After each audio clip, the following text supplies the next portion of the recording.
Assalamu alaikum wa rahmatullahi wa barakatuh. Rwubakire ku rukuta rukomeye ni gute umugabo abanira umugore we, tubyigishijwe n'imigenzo n'imigenzereze y'intumwa y'Imana sallallahu alaihi wasallama kubafasha be.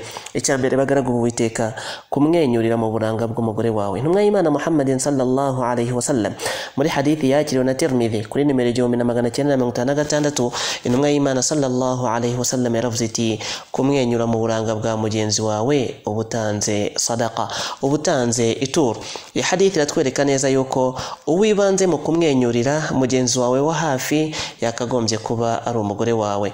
Nanone kandi icya kabiri, gusangira n'umugore wawe unywera aho yanywereye ku cyo kunywa asigaje mu gikombe, biturutse kuri hadithi ya Aisha iboneka mu gitabo cya Muslim kuri nimero 300. Intumwa y'Imana Muhammadin sallallahu alaihi wa Imana mwishimira yaravuze ati najyaga nywa kandi ndi mu mihango, nangiza nkaha n'intumwa ikanywa nkakanja kanje ibyo kurya ndi mu mihango, nangiza nkaha intumwa y'Imana sallallahu alaihi wasallam nayo igashyira mu kanwa kayo aho nari nashyize umunwa wanjye.